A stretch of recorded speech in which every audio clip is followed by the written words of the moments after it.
You've started in this business, being an internet entrepreneur, since 18. Tell us, what's your secret? Well, I wasn't actually that guy in class that was smart because I was doing pretty poorly, especially in the classes you would think I was good at, like math, for example. I'm actually not that great. I'm the whitest Asian you'll probably ever meet. And I was born and raised in Vancouver, where there are actually very intelligent sort of Chinese Canadian immigrants they were actually beating me. So I actually was sitting on the other side. But instead of school being the burden, I decided to skip ahead. So I actually ended up skipping 4 grades in elementary school and high school. And then I graduated university at the age of 18. So I kind of had a bit of a head start, and that's why I started my company then, because I was officially out and didn't have the pressure of, immigrant parents getting you to finish Which we all do. your university degree. And even now, my mom is still, hey, when are you getting your MBA? Mom, I have a pretty company. Casually, very passive aggressive, kind of like, it's okay to have fun, be an entrepreneur, but if you want stability, get an MBA. I'm like, all right, I don't think that's gonna happen. Brian, I think a lot of us, being Iranian Americans, feel the same pressure or have felt it at some point and can resonate to that. Tell us how you turn the no's into yeses, because when you are that young and when you are trying to do something bigger than the norm, and you're trying to go against the odds, you are probably afraid of the no's that you're going to hear, right? And I bet you have heard a lot of no's, this is not going to work. Tell us how you overcame them and how you turned those no's into yeses. So you get kicked in the shins enough as an entrepreneur that you get used to it, and you get no's all the time. And I always tell my team, if you're not getting no's, you're not trying hard enough. So I actually think getting a no is an indicator of you trying hard, not just trying, but doing things that would potentially make you get ahead. And one of those yeses will give you this much of a boost, right? So that's the number one goal. And so you can't really necessarily turn them to yes. You really just ask enough times that you get enough yeses. And that's how I always looked at it. And not giving up. So you didn't give up. You just Well, I think there was a person asked me, what's a one word you would describe an entrepreneur? I'd say relentlessness. You have this... Relentlessness. You have this... insane, you're almost like drunk with this idea when you start the company, right? And even now, 5 years in, so my company is 5 years old now, 5 years in, every day it's still pretty darn awesome, and you're drunk with this idea and you won't stop, and especially when you have a universal truism that you're operating off of. So the one thing that has always driven me, by the way, for my company is there's no normal human being that has ever seen a banner ad on their phone and said, ooh, let me tap on that on purpose, right? And so we've realized that banner advertising on mobile is incredibly interruptive and very, very sort of obtrusive, and created a better model. And every day until that problem is solved, I will still be chasing that path. That's a great point that you mentioned, because I want to tell you a little bit about Brian's company and what it actually is. KIIP, pronounced Kiip, is how brands connect with consumers through a rewards platforms that targets achievement moments in mobile games and apps. In English, that is when you level up in a game or finish a run, those are moments in your mobile apps, right? You just finished a run, you feel really good. Normally an ad would be there. Instead we said Gatorade should be there to reward you, right? So taking a moment that you've achieved something and acknowledging it could actually be really interesting, and that's the approach that we've taken. Thank you for translating that to English. Sometimes tough, because Wikipedia articles like to make it super technical sounding. And that actually leads me to my next question, because when you think about tech, entrepreneurship, ideas, startups, you think that naturally it's a complicated thing to do, right? What if my idea doesn't work? What if no one buys it? What if it fails? And advertising, beating that advertising, because I certainly don't want to click on any of the advertising that pop up. So tell us about the moments where that creeped into your mind, that what if this doesn't work? What if I fail? Because I've taken a big risk, and I'm sure you all have. What went through your mind not giving up? And yes, we talked about being drunken with our dreams and being drunken with our visions, but we live in a realistic life. We have young folks out there who might not have the financial means of taking a big risk. We might have folks who cannot give up on their education because they're on scholarship. So how do you manage risks? So failure is relative, right? And I'll be quite honest, my first entry into Silicon Valley wasn't actually to start a company. So I moved down to San Francisco about 6 years ago now, in 2010, and I was starting at a company first. I worked at a company called Digg, digg.com. Digg was a social news site like Reddit. Some of you may have heard of both. Digg lost 20% of its traffic about 6 months into me working at the company. And I got laid off at the ripe old age of 19. Now, laid off is very different than fired, just in case you guys didn't know the difference. I didn't actually do anything wrong. They asked you to leave. I didn't actually do anything wrong. They didn't have enough money, basically. So it was like, hey, unfortunately, blah, blah, blah. So getting laid off is not exactly a successful thing. Some people consider failure, but it was actually one of the best things that's ever happened to me, right? So I all of a sudden was out. No, I lost my visa too, by the way. So I understand all this whole visa stuff. If any of you have gone through it, I understand your pain. I'm still on an H-1B, by the way. I'm a month away from getting my green card, so I'm very, very excited. Yes, Thank please you. behave in the next yes, month. Yes, Congratulations. So now I'm going to be here for the foreseeable future. But anyways, I got laid off, lost my visa, had to go back to Vancouver. It was around Mother's Day. I'm sure your mom wasn't happy. Well, yeah, so thanks for getting to that point. So in May of 2010, it was when I got laid off and went back home. My mom told me that it was the worst Mother's Day present that she had ever gotten. And in the following Mother's Days, I've surprised her every single year, and hopefully I've made it up to her. But I decided to come back down here because it was the only place that I had professional connections, really, because that's where I started my career. And that's when I got the idea to start the company. So when you ask about my this acceptance of the possibility of failure and risk, how I treat risk, I would say this: my best alternative was just being unemployed, right? So it's kind of like anything's better, right?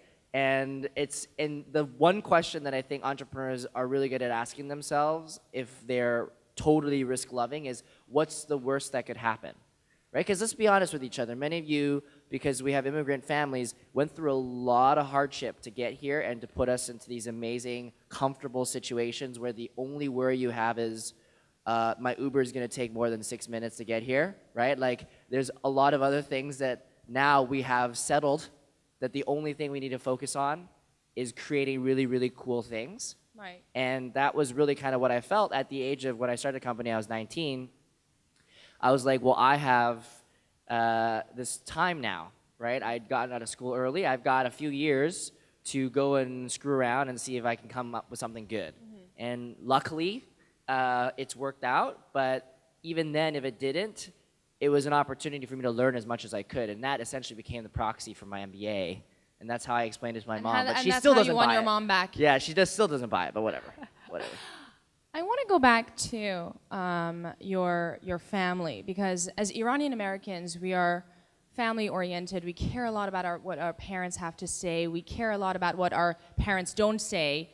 We're always worried about them. We always want to impress them. You're a second-generation Chinese-Canadian, and I want you to tell me how you maneuvered through being of that immigrant background, I talked to a lot of Iranian Americans, a lot of Iranian kids who were born in the States, a lot of Iranians who recently moved to the States, and some of them feel shy. Some of them feel that they don't have the power to push and have their voice be raised. There always would be discrimination. There would be prejudice towards them, and I don't know how to answer them sometimes. And I want to ask you if you ever felt that way and how you move around it. This is the one line I always try to share. You can always take what is perceived to be your weaknesses and turn them into your strengths, like a Jedi move, right? Like it's like, you for example, I look like I'm 12, right? Being young looking is sometimes perceived to be a disadvantage. People will be like, well, how do people take you seriously, blah, blah. Like, well, to be honest, it's the complete opposite.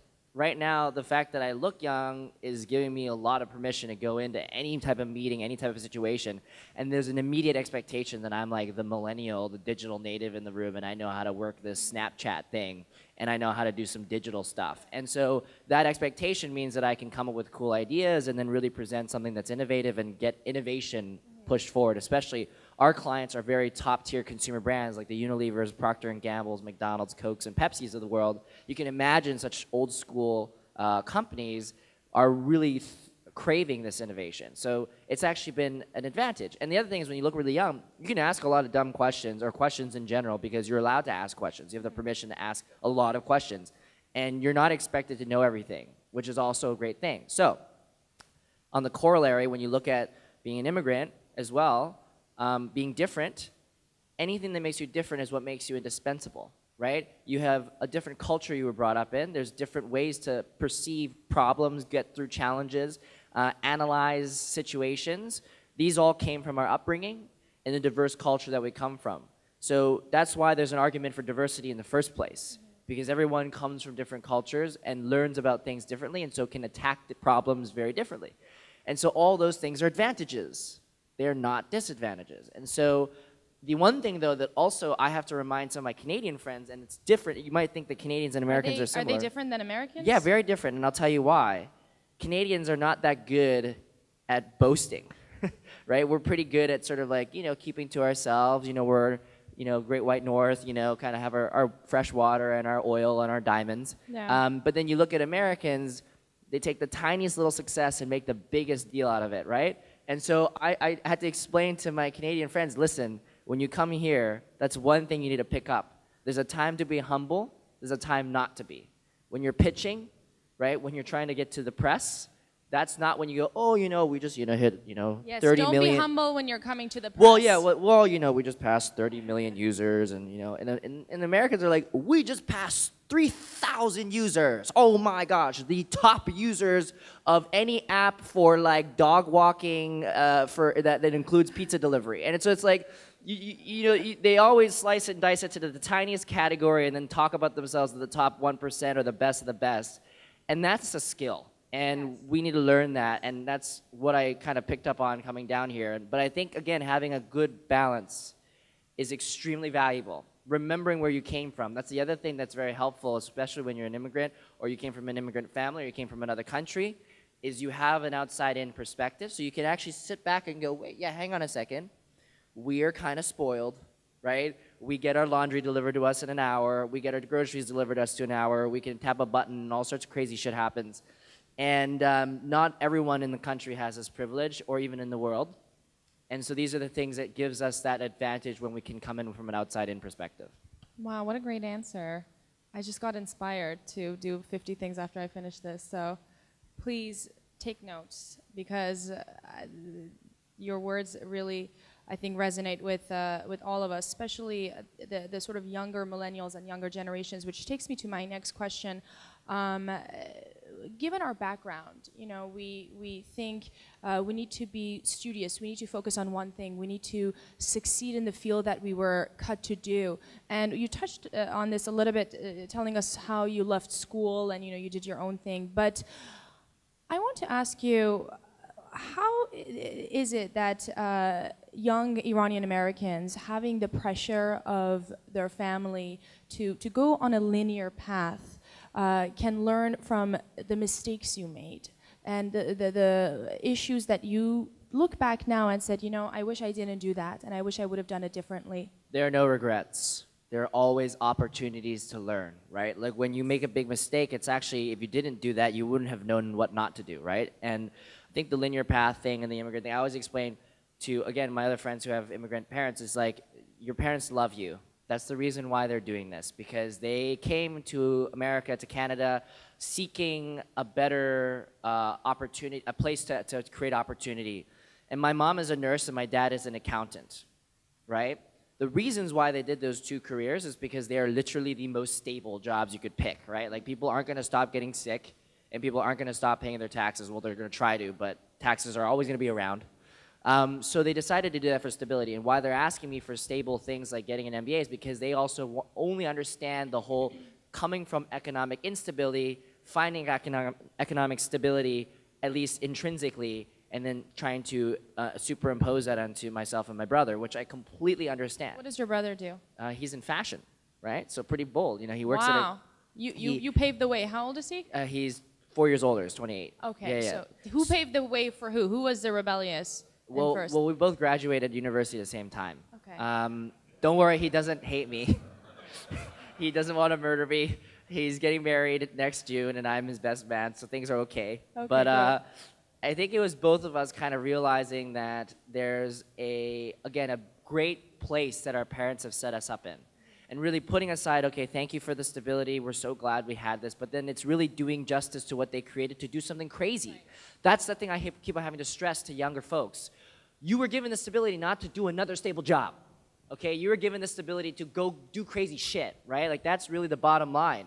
But have a plan, have a vision. Not really. When you're young, you don't really need one. I'm kidding, sorry. Okay, at least have some idea, have some savings, put aside some money so that, the world explodes, you have at least something. But really understanding that the stability was put there for you to go and dream and do. And we have this great time in the world today where we are the most enabled generation, right? We have, many of you might go, ooh, I want to start a company, but I can't code. Well, bullshit, because you have all this stuff online. You can learn how to code within months. And I have people that I know, and even employees in the company, that have literally learned coding within 6 to 8 months and have tripled their salary in that period, right? So there's a lot of ways to forge your own path, learn the things you need to learn. The barriers to knowledge are completely removed, completely. And that means there's a huge opportunity to be whoever you want to be, no matter what seems to be the barrier in the way. That's a great answer. I want to ask one question, and then I'm going to open to the floor if we have questions before we go to lunch. Are you hungry? I'm all right, but it's okay. Okay. I want to ask about funding. It's a little bit of a technical question, but how many people out there have an idea that they want to act upon? How many people want to be startup entrepreneurs and create something? Who wants to create something out there? Within your field, whatever it is, great. How many people out there think about funding, seed money for their projects? Quite a lot. Tell me about how you got funding for your project, and if you didn't, how can young folks go about handling funding issues? So it's interesting. I'll tackle it in just 2 quick parts. So for us, the company's 5 years old now. The first round was quite a relatively small seed round, at least for Silicon Valley terms now. It was $300,000. But again, because I came from the outside, I was like, $300,000 is like the most zeros I've ever seen in my life, right? So I was like, this is amazing. And then I realized that it's enough to pay like 2 salespeople. And then the next round was $4 million, and then after that was $15 million. So we've now raised about 20. And when you think about the funding path, it obviously was based on our company progression and how we were growing. And I'm glad that we were kind of raising it by merit, not like a huge amount right off the bat and having massive expectations to follow through on. And I'll answer sort of the other part, which is everyone who wants to seek seed funding. You're in the right place. I mean, there are more angel investors and incubators and accelerators and seed funds than you can shake a stick at. You can like literally go outside and wave your arms around and run into like 5 of them. And so it's a numbers game right now, right? You have that, and then you have Kickstarter, Indiegogo, all these other crowdfunding platforms. And so you have that, and you have two big funding sources that you can basically just spray and pray and see what happens type of thing. And not obviously do it responsibly so you at least look like a hot commodity, but when you're pitching these guys, make sure you just go after the folks that you know understand your vision. But I do want to stress, though, your idea should not be predicated on funding, right? Most really great businesses came from bootstrapping, and I don't want to be the guy that advocates for bootstrapping because I'm the guy who raised money, but I'm saying you don't expect it off the bat, and that's how you can build your business so that you can at least last and have lower expectations on the costs to build it. You know, this is how human nature is like. You raise money, and then obviously you'll figure out a way to spend it, right? But if you have a smaller amount of money, even thousands, you can do a lot of damage with that because there's a lot of services, like I said, that are close to free and ways to learn that allow you to be scrappy, right? I'm a designer by trade as well. I learned how to design when I was younger. I was the designer for the company for the first 2 years, right? So we basically created a way for us to be, you know, sort of more lean and scrappy because we knew we weren't necessarily expecting the funding. The other thing is, funding is not the end all be all, right? Like there's other sources that can help fund you. There are places that, you know, there's something called a loan. I mean, there's a lot of different ways to get money, right? Money's green. Everyone has it in their pocket. It's not special just because it came from a VC. So do not treat the VCs as gods. They are not. They are just representing a lot of other rich people's money. So when you think about their incentives, it's also very different. It's not their money that it's coming from. Very different when it comes to an angel. But there's, again, a type of perspective to come into this process where just because a VC tells you no, that doesn't mean anything. It literally means nothing. It is so easy for them to say no, so hard for you to build what you built, or start what you started, or even have the idea and have the boldness to go and put yourself out there and ask them if they want to be part of this journey, right? So these are very important things to keep in mind as you're having conversations with these people. Great advices. My last question, before I open it to the audience, is what would you tell your best friend who didn't get laid off, he got fired over something, you know, that he didn't do, and it was in his, you know, his fault. He got fired. He has no money in the bank, but he has a great idea, and he doesn't have a family here. His family's overseas, and he feels down and really, really disappointed in himself. What would your advice be to him to move forward? You are in the best possible position ever, right? You have nothing to lose, right? You can do whatever the hell you want, no baggage. This is a very dangerous place in a good way, right? Like you're dangerous, you're deadly to other people because you could literally do anything and you really don't give a shit. And so I was like, you should just go get a job at a startup and offer to do anything. I'm talking open the door for people, help sign in people, the reception desk, whatever you need, you can do just to get in. Minimum wage doesn't matter. Go on TaskRabbit, whatever. Get money first. Save up as much as you can, right? And then at least have some stability so you can go and think about, you know, some idea, and then start working on it and moonlight on it, right? One most equitable thing in the world is that everyone has 24 hours in their day. No one can buy more. So you have the exact same advantage as the next guy. So work 20 hours, sleep 4 hours, and you'll get ahead.